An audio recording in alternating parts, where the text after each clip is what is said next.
Hello friends, मैं हूँ Richa. Friends, आप सभी का हमारे इस डिजिटल क्लासरूम में बहुत स्वागत है। फ्रेंड्स, हम पढ़ रहे थे टीचिंग एप्टीट्यूड, जिसमें हमने काफी सारी बातें कर चुकी हैं। पार्ट 1 से लेकर के 5th तक ने काफी कुछ सीखा। और फ्रेंड्स, अगर आपने अभी तक हमारे 5th तक के वीडियो नहीं देखे हैं तो पहले पहले आपको देख लीजिए, क्योंकि मैं इस तरीके से आपको पढ़ाती हूँ कि हम चीजों को एसिमिलेट करते जाते हैं। हम पुरानी चीजें सीखी, उसके साथ हम नई चीजों को एड ऑन करते जाते हैं।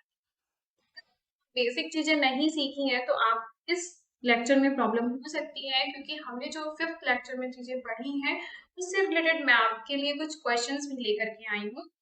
तो हम पहले उन क्वेश्चन को करेंगे, थोड़ी सी वार्म अप एक्सरसाइज, और फिर उसके बाद हम स्टार्ट करेंगे अपना आज का सेशन। तो आज के सेशन में आपसे आपके साथ डिस्कस करने वाली हूँ मॉडल्स ऑफ टीचिंग। ठीक है, जो कि ये भी बहुत इंपॉर्टेंट है। तो फर्स्ट देखते हैं अपना warm up session. Warm up session में क्या है, प्रीवियस ईयर से आए हुए जो क्वेश्चन है उनको हम डिस्कस करेंगे। So the first question is, which of the following potential factor affecting teaching are related to instructional facility and learning environment? देखिए, मैंने आपको बताया था ना कि टीचिंग और लर्निंग में क्या क्या बातें होती है टीचर, ठीक है। दूसरा होता है लर्नर, और क्या होता है, दूसरा होता है हमारा सपोर्ट मटेरियल। तो ये तीन बातें होती हैं, और जो सपोर्ट मटेरियल होता है यहीं पे होता है हमारा इंस्ट्रक्शनल फैसिलिटी। ठीक है, तो अब हमें देखना है इनमें से कौन सी बातें हैं जो कि बेसिकली इम्फेसाइज कर रही है इंस्ट्रक्शनल फैसिलिटी। फर्स्ट ऑप्शन है praise and encourage by teacher. Praise कर रहा है टीचर, इनकरेज कर रहा है, तो ये इफेक्ट तो करेगा ही करेगा लर्निंग में, बट ये होगा किसके द्वारा, ये किया जाएगा टीचर के द्वारा, एक टीचर करेगा। Non availability of text book regard reading material for use, reading material नहीं है पढ़ने के लिए, तो ये ऑब्वियसली बहुत ज्यादा अफेक्ट करेगा हमारी लर्निंग को। और ये आता किसके में है, हमारी इंस्ट्रक्शनल फैसिलिटी यानी कि सपोर्ट मटेरियल का हिस्सा है। ठीक है, proactive moves in interactive process. अब प्रोएक्टिव का मतलब क्या हुआ, दो तरीके के मूव्स होते हैं, एक होता है हमारा प्रोएक्टिव मूव, दूसरा होता है इंटरैक्टिव मूव्स। प्रोएक्टिव मूव्स का मतलब होता है हम किसी चीज के लिए पहले से ही रेडी हो जाएं, मतलब कि कोई प्रॉब्लम अराइज हो उसके पहले ही हम रेडी हो जाएं, अपने आप रेडी कर लें। और रिएक्टिव मोड क्या होता है, जब कोई प्रॉब्लम अराइज सोल्यूशन के लिए move. Reactive mode, proactive mode क्या कहते हैं, proactive approach is understanding system होता है, यानी कि कोई ऐसा सिस्टम जो फेल होने से पहले ही हम उसका अप्रोच करें, यानी कि हम अपनी लर्निंग अपने टीचर को इतना बेटर बनाएं कि बच्चा सीख ही जाए, ऐसा हो ही ना कि वो ना सीख पाए। प्रोजेक्टर लगाएं या इनोवेटिव क्लासरूम रखें या इंटरेक्शन इतना बेटर हो कि बच्चा सीखे, तो इसको कहते हैं प्रोएक्टिव मूव्स। ठीक है, तो प्रोएक्टिव मूव्स में हम क्या करते हैं, अपनी टीचिंग को यानी सपोर्ट मटेरियल को बढ़ाते हैं। तो ये हमारे सपोर्ट मटेरियल का ही पार्ट है, यानी कि इंस्ट्रक्शनल फैसिलिटी में ये आएगा।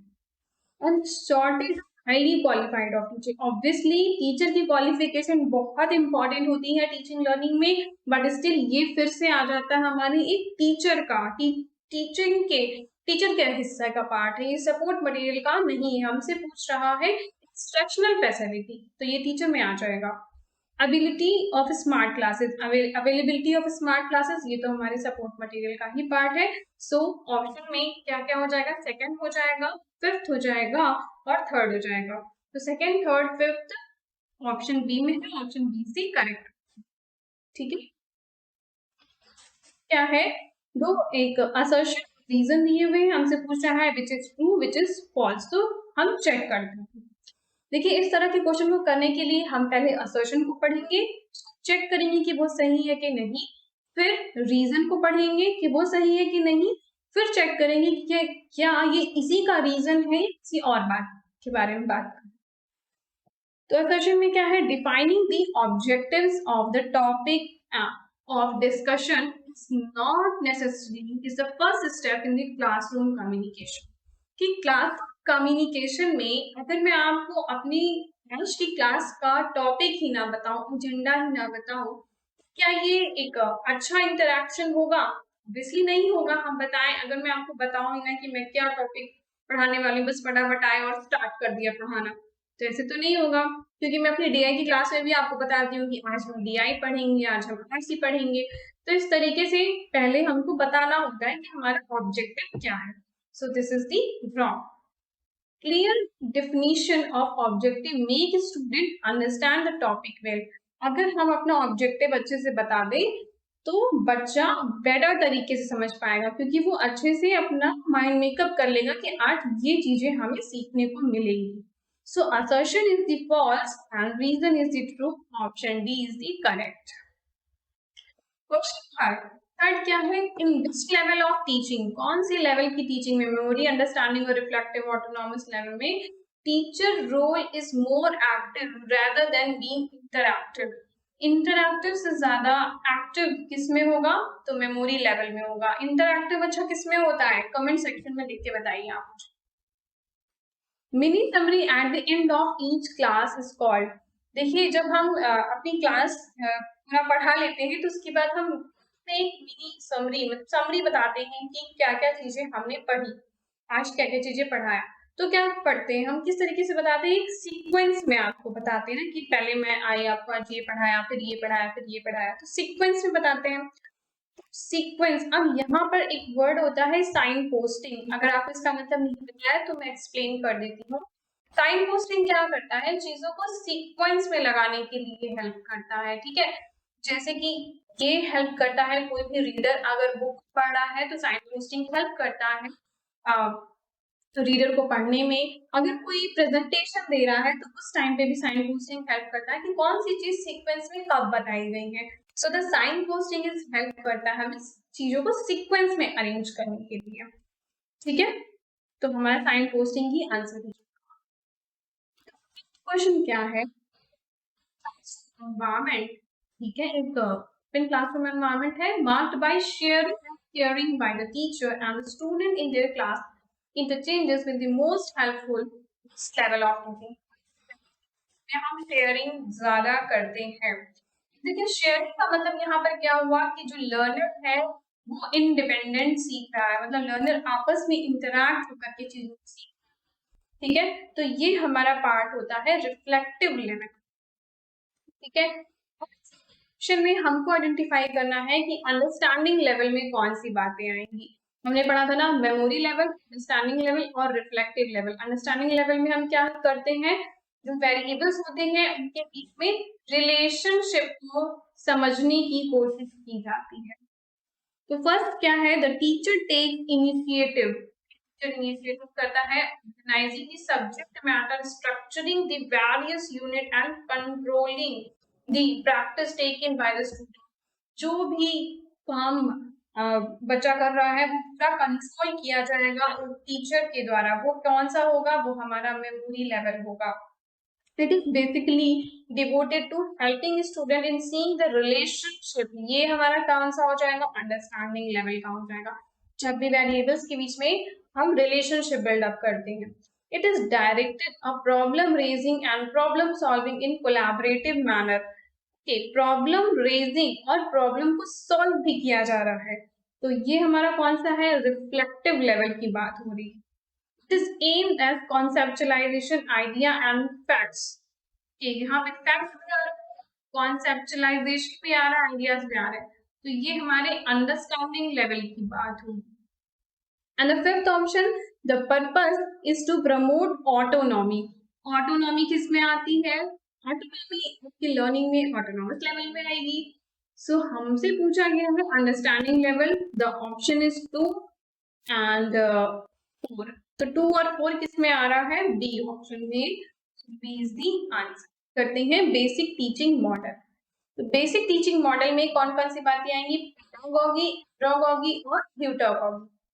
पेडागोगी जैसे इस तरीके का मैंने फिगर बनाया, आप भी अपनी नोटबुक में बना लीजिए, हेल्पफुल करेगा आपके रिवीजन के टाइम पे। तो पेडागोगी सबसे पहले आएगा, क्योंकि पेडा का मतलब होता है छोटे बच्चे, चाइल्ड। तो पेडा पेडा छोटे बच्चे पहले सीखेंगे, फिर एंड्रोगोगी एडल्ट लर्निंग, और ह्यूटागोगी जब हम बहुत अच्छे हो जाते हैं, ह्यूटागोगी, ठीक है। तो पेडागोगी में क्या होता है, पेडागोगी में कंटेंट यहाँ होता है और उस कंटेंट के पास लर्नर होते हैं। सिर्फ कंटेंट होता है और उसके आसपास लर्नर होते हैं। पेडागोगी का मतलब क्या होता है? पेडा मीन्स होता है चाइल्ड, ठीक है, पेडा का मतलब होता है child, so pedagogy is the child learning. Teaching is according to the student level, student के लेवल के अकॉर्डिंग टीचिंग की जाती है। और learning through senses, teaching should be slow and systematically, teaching यहाँ पर स्लो और सिस्टमैटिकली कराई जाती है। पेडागोगी का मतलब बताया चाइल्ड लर्निंग होता है, और यहाँ पर ये टोटली छोटा बच्चा है वो कैसे सीखेगा? जैसे जैसे उसका टीचर बताता जाएगा, टीचर ने जैसे कहा बच्चे ने वैसे सीख लिया, ठीक है। तो ये टोटली टीचर डायरेक्टेड होता है, क्या सीखना है, कब सीखना है, कैसे सीखना है, ये सब teacher he decide. Instructor design learning content and process, जो इंस्ट्रक्टर होता है वो ही डिजाइन करेगा जो भी कंटेंट है उसको, और उस प्रोसेस भी वही करेगा, यानी कि क्या सीखना है, कैसे सीखना है, सारी चीजें वो बताएगा। इमेच्योर लर्निंग, अब बच्चा छोटा है, आप खुद समझ सकते हैं कि उसकी लर्निंग कैसी होगी, इमेच्योर होगा ना, फर्स्ट टाइम स्कूल जा रहा है, हो सकता है इमेच्योर लर्निंग है, गाइडेंस की जरूरत होती है, ठीक है। यहाँ पे कैसा होता है? एक्सटर्नल मोटिवेशन है, जब उसको कुछ पता ही नहीं है कि पढ़ के मुझे क्या बेनिफिट होने वाला है, तो उसको कैसे मोटिवेशन आएगा? तो यहाँ पर मोटिवेशन कैसा होता है? एक्सटर्नल होता है। लर्नर क्या होता है? लर्नर पूरा डिपेंडेंट होता है टीचर पर या फिर पेरेंट्स पे, किसी भी चीज पर। यहाँ पे डायरेक्ट सीधा सिंपल चीजों को कॉपी करके सीखते हैं, जैसे कि ए फॉर एप्पल हो गया, या टीचर ने ए बनाया है तो उसी तरीके से बनाना है, या हम टेबल सीख रहे हैं, इस तरीके की लर्निंग जो है वो हमारी कॉपी करने का हो गया, ठीक है। सब्जेक्ट सेंटर और प्रेस्क्राइब, जो यहाँ पे जो टॉपिक सिखाए जाते हैं वो एकदम प्रेस्क्राइब्ड होते हैं कि यही चीज सीखनी है। और यहाँ पे कॉग्निटिव डेवलपमेंट, ठीक है, कॉग्निटिव वगैरह मैं आपको बाद में बताऊंगी दिन बैठ के। और बात करते हैं एंड्रोगॉगी की, ठीक है। एंड्रोगॉगी का मतलब क्या होता है? एडल्ट लर्निंग, ठीक है। एंड्रो मीन्स एडल्ट, तो ये कैसी लर्निंग होती है? This is the self directed learning, यहाँ पर बच्चा सेल्फ डायरेक्टेड होता है, ठीक है। इंस्ट्रक्टर क्या करता है? जस्ट गाइडेंस प्रोवाइड करता है, करिकुलम, यानी कि उसको बता दिया जाता है कि आपका करिकुला ये है, यानी कि सिलेबस ये है और एक्स्ट्रा चीजें ये है, और उसको लर्निंग प्रोसेस भी करता है। मोर इंडिपेंडेंट लर्निंग, ये थोड़ी इंडिपेंडेंट लर्निंग होती है, यानी कि बच्चा पूरी तरीके से टीचर पर डिपेंड नहीं करता है। यहाँ पर रियल वर्ड की बात होती है, यानी कि बच्चा सीखता है और साथ ही साथ उस नॉलेज को अप्लाई भी करता जाता है। लर्नर मोटिवेशन, लर्नर खुद से मोटिवेट होता है पढ़ने के लिए।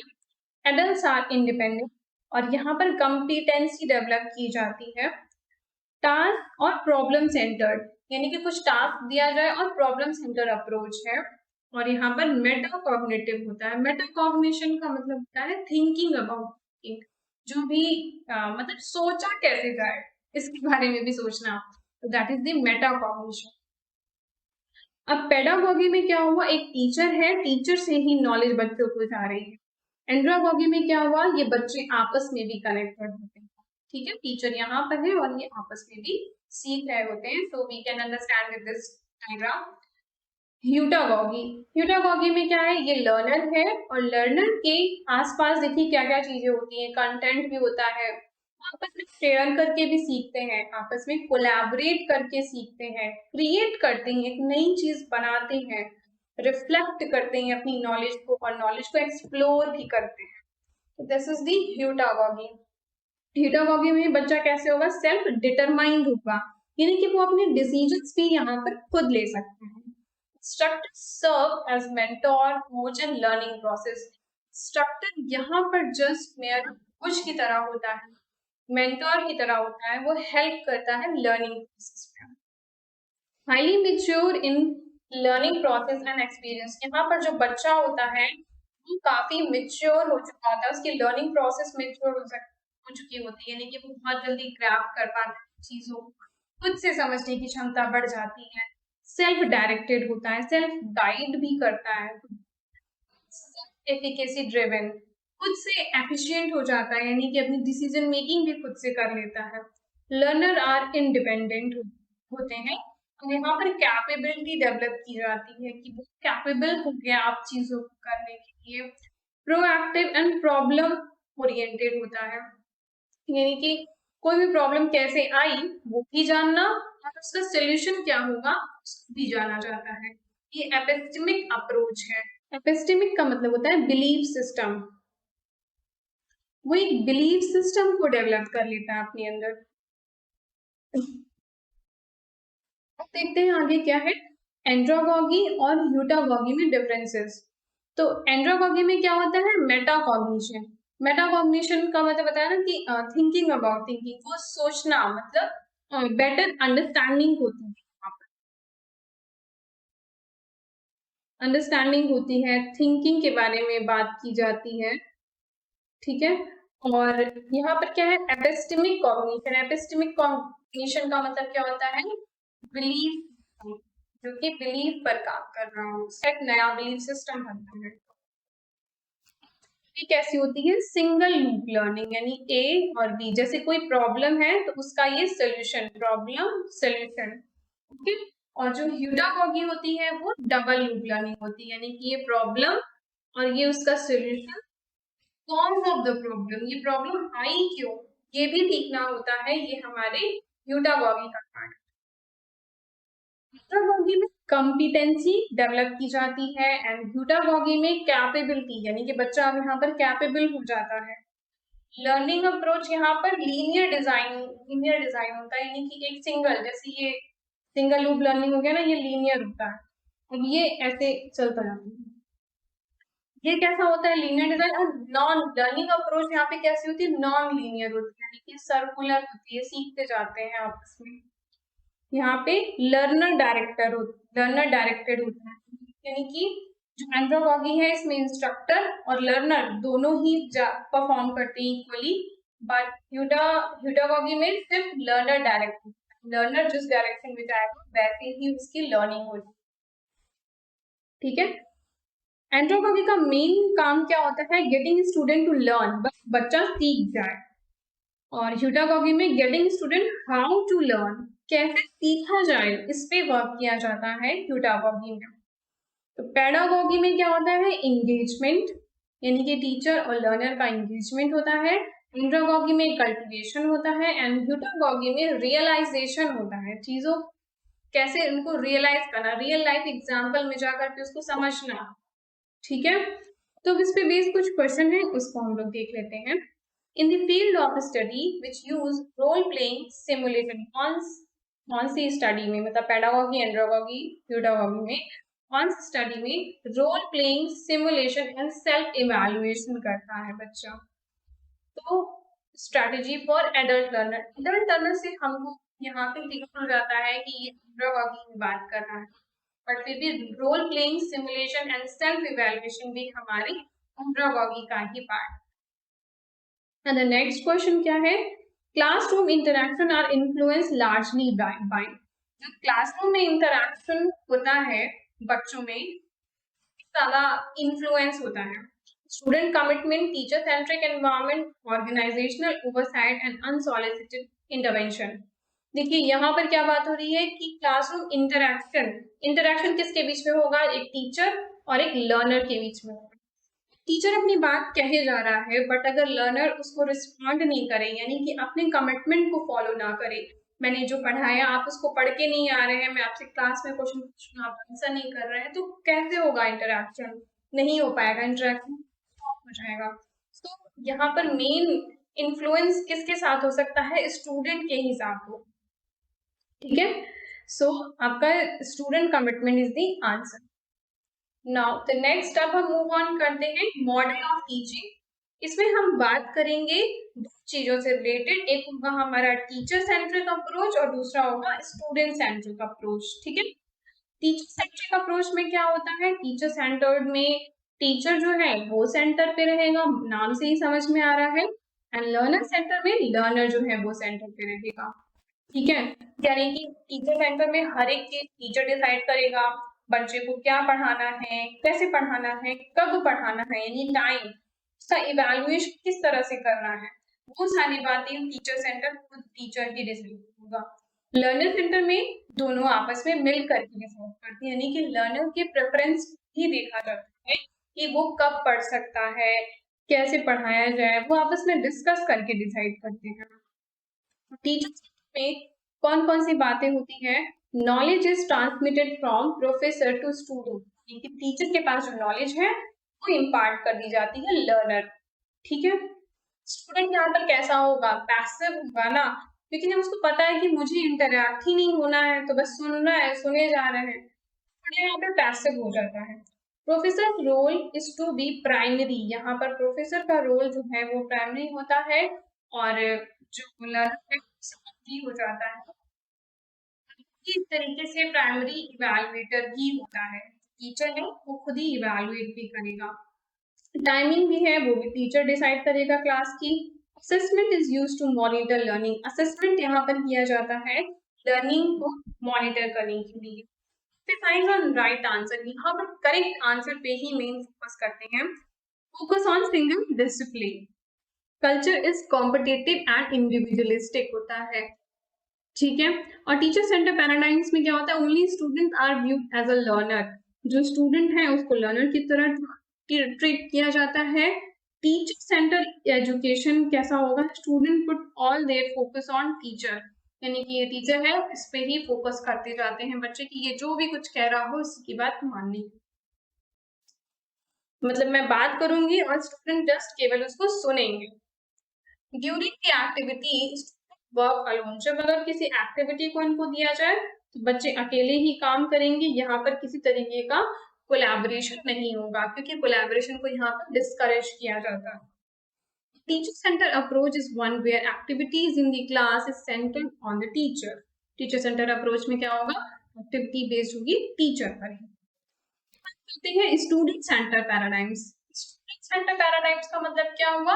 यहाँ पर बच्चे को ध्यान में रखा जाएगा, बच्चा ही सेंटर पर होगा। Student construct the knowledge through gathering synthesising the information. Gathering and synthesise, synthesise का मतलब क्या होता है? जो भी नॉलेज मिली उसको हम ऐड करते जाएं, ठीक है, यानी कि अपनी पुरानी नॉलेज नई नॉलेज के साथ असिमिलेट करते जाएं, उनको जोड़ते जाएं, दैट इज द सिंथेसाइज, ठीक है। Inter integrating it with general skill and inquiry, integrate मतलब कि उसको यूनिफाइड करते हैं, जोड़ देते हैं, ठीक है, इंटीग्रेट करते हैं। Skill, inquiry, communication and critical thinking, problem solving and so on. Student are actively involve, obviously student centre में स्टूडेंट जो है actively involve. Emphasise on using and communicating, यहाँ पर फोकस किया जाता है कम्युनिकेशन पे, यानी कि बच्चा आए वो बातचीत करे, ऐसा नहीं कि उसको डांट के भगा दिया जाए, ऐसा नहीं होता है यहाँ पर। यहाँ पर टीचर जो है इनकरेज करता है बच्चे को कि वो बात करे, वो आपस में इंटरैक्ट हो, कम्युनिकेट करें टीचर से। Address during the embracing issue and problem in real life context, यहाँ पर कैसी प्रॉब्लम होती है? जो प्रॉब्लम होती है उनका सोल्यूशन निकालना, और वो रिलेटेड होती है हमारी रियल लाइफ से, यानी कि जो नॉलेज है उसको हम गेन करते हैं और उस नॉलेज को हम अप्लाई भी करते हैं अपनी रियल लाइफ में।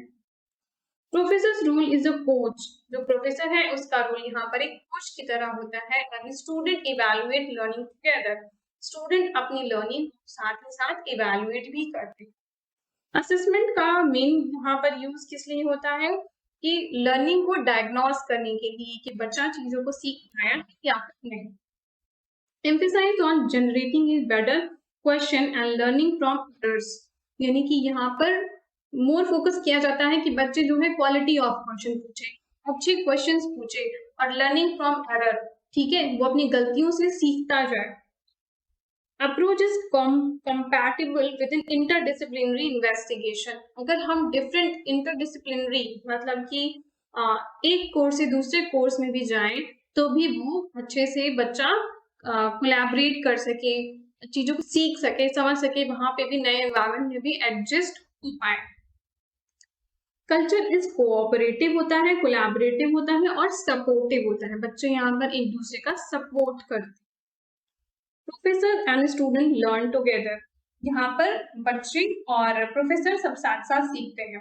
तो देखिए आपका यहाँ से क्वेश्चन एक आया हुआ है कि जो कल्चर है वो यहाँ पर कोलैबोरेटिव एंड सपोर्टिव होता है, किसमें होता है? जब स्टूडेंट सेंटर अप्रोच हो, ठीक है, तभी बच्चे आपस में मिलजुल करके सीखेंगे। जब टीचर सेंटर अप्रोच होगा तो कोलैबोरेशन को डिस्करेज किया जाता है।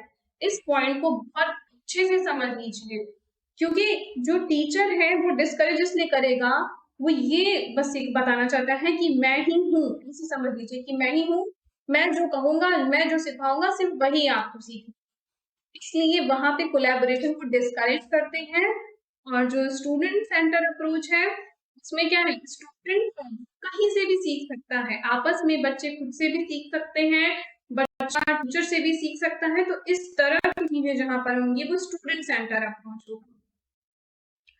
ठीक है, अब यहाँ पर आता है नॉलेज, एक्सपीरियंस और टीचर।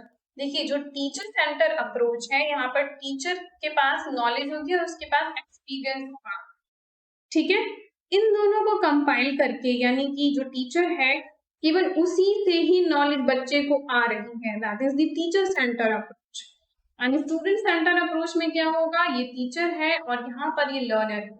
तो हमें नॉलेज कहाँ से मिल रही, जो लर्नर है लर्नर को आपस में भी नॉलेज मिल जा रही है और टीचर से भी मिल रही है। तो ये है स्टूडेंट सेंटर अप्रोच। तो फ्रेंड्स आज के लेक्चर में इतना ही। आई होप आपको मेरी ये सारी बातें समझ में आई होंगी। फिर भी अगर आपको कोई डाउट है तो आप कमेंट सेक्शन में पूछ सकते हैं। कोई भी बात अगर आप मुझे कहना चाहते हैं तो आप कमेंट सेक्शन में भी कह सकते हैं, और टेलीग्राम पे आप मुझे पर्सनल मैसेज भी कर सकते हैं आपका कोई भी क्वेश्चन। ठीक है, मैं जरूर आपके क्वेश्चन का जवाब दूंगी। और अगर आपको ये मेरा लेक्चर अच्छा लगा हो तो लाइक किए बिना बिल्कुल मत जाना, और अपने फ्रेंड्स के साथ हो सके तो शेयर भी करना, और सब्सक्राइब तो जरूर करना मेरे चैनल को। ठीक है, thank you for watching my video.